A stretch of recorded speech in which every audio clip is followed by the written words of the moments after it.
Hey, good morning. Jeff Muller here, Jersey Sports Guys. My partner Martin Callia, he's not with me today, but we're going to talk Knicks. And if you're in New York, you're a Knicks fan, don't worry.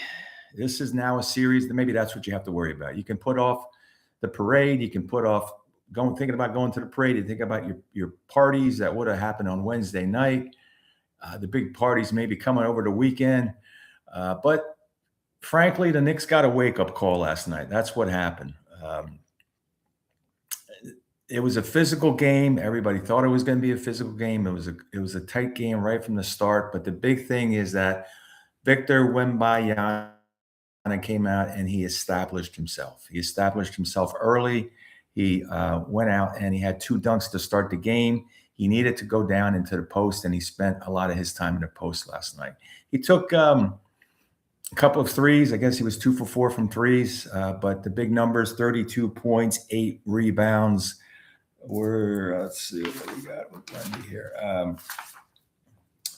6 assists, 2 steals, 3 blocks. Established himself last night.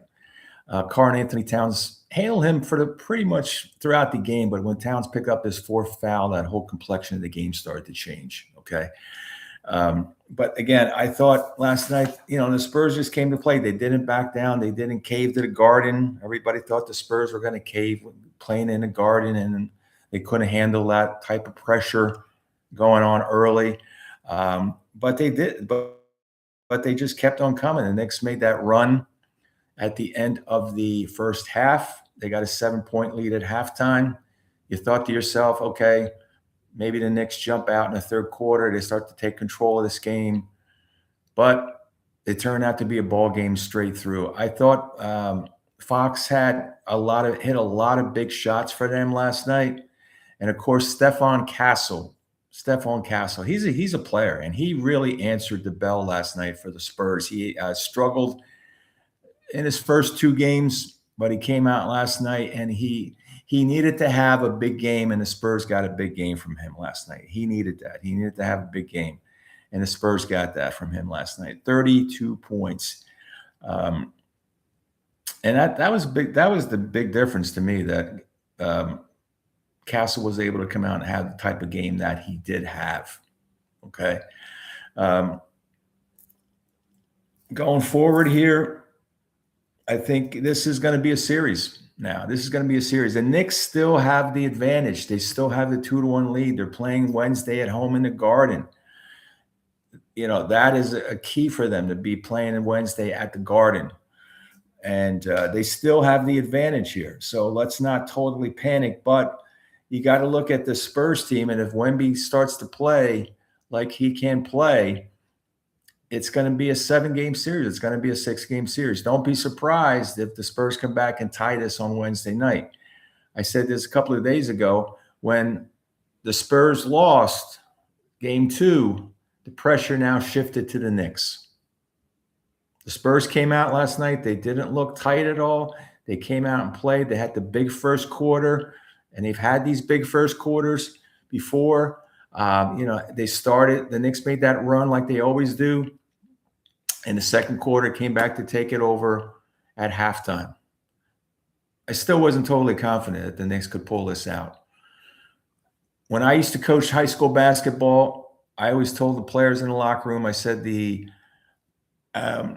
biggest part of this game was the first 3 minutes of the third quarter.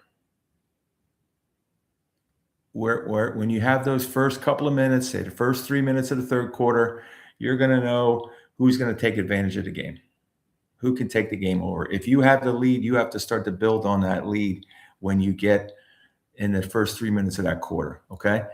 The Knicks did not do that. The Spurs made a run. Shane Pagney, of course, he had all 6 points coming out of the second half, okay? Now the Spurs are back in the game. They've taken away any momentum the Knicks had at halftime. Charles Barkley said, hey, this game is over at halftime. It wasn't.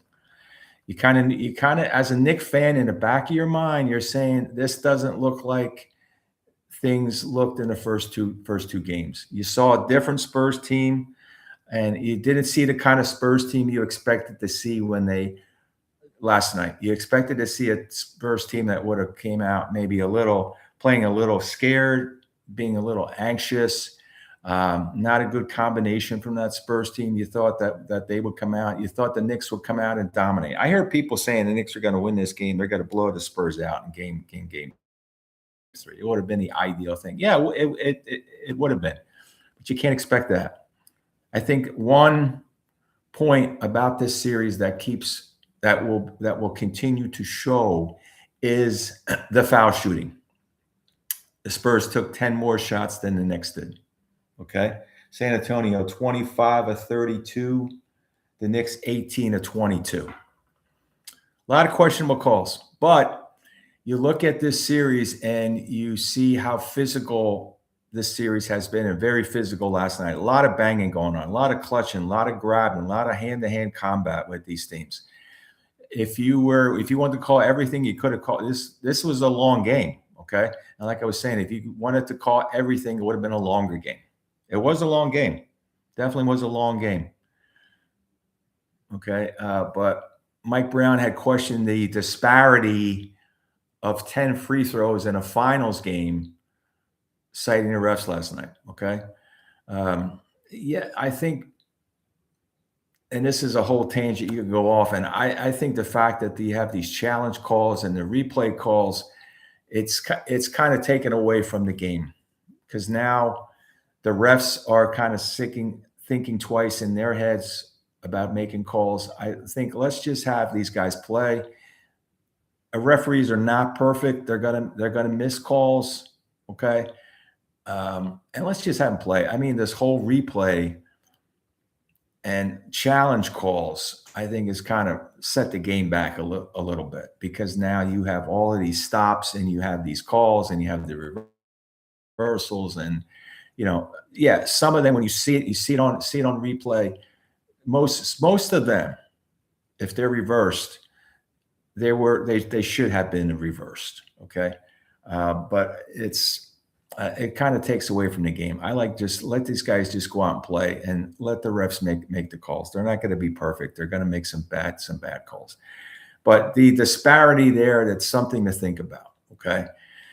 The big key again last night was Wemby. He came out strong. He had the 2 dunks to start the game. He has a big first quarter. He did what he needed to do. This is where he's going to be effective. And remember, San Antonio, they won Game 6 against the Thunder. They won in Oklahoma City against the Thunder in Game 7. Wemby came to play in those 2 games. Okay. When you have Wemby and you have Castle having a big game, and he was able to penetrate, that's gonna be a big problem for the Knicks. Okay. In Game 4.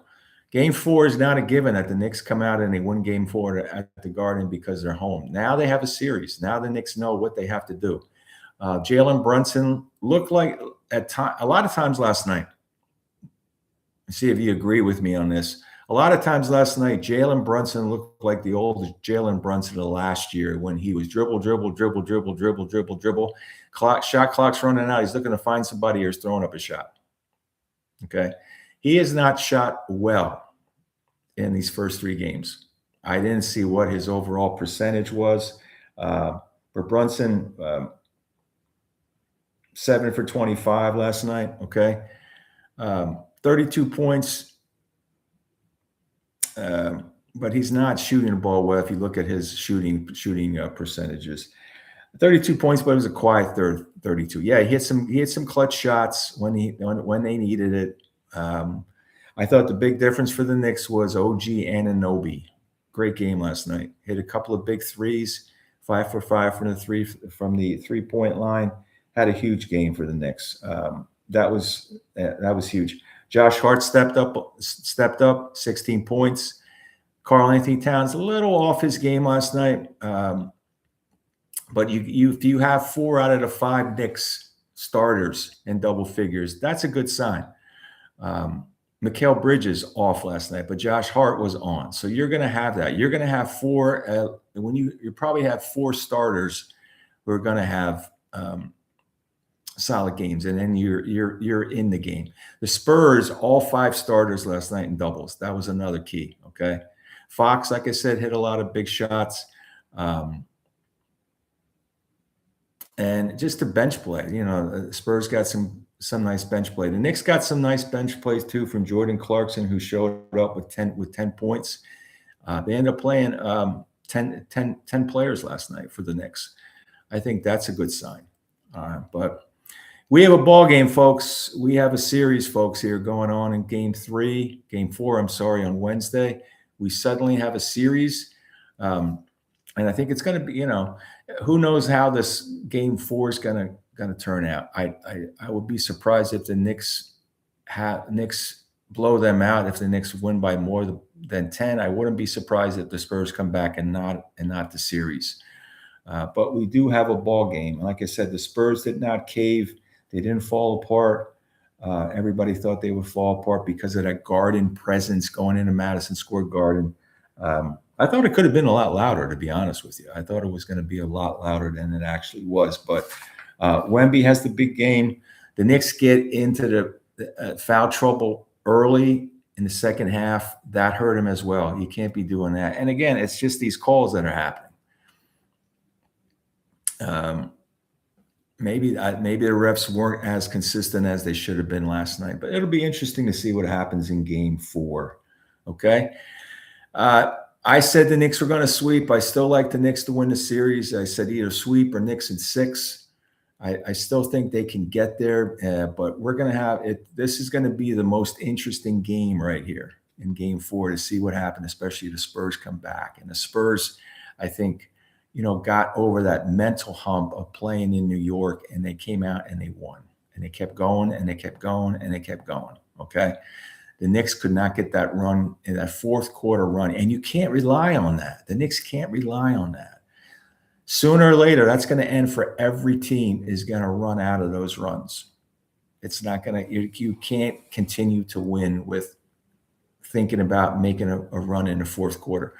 Basketball is a game of runs, but you can't rely on that if you're down, especially if you're down in such a high pressure atmosphere like it was last night in the NBA Finals. Okay. So let's see what happens. It's game 4 on Wednesday. It's going to be another crazy atmosphere at Madison Square Garden.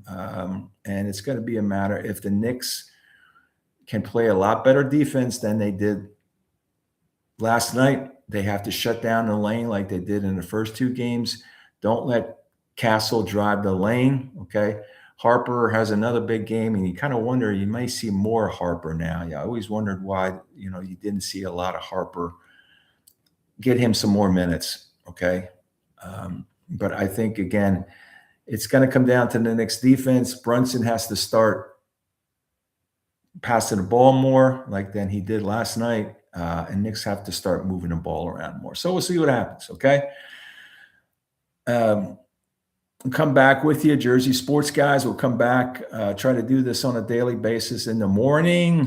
We'll try to come back. We'll definitely be back with you on Thursday morning with an update on what happened on Wednesday night. Take care out there. We'll talk to you soon.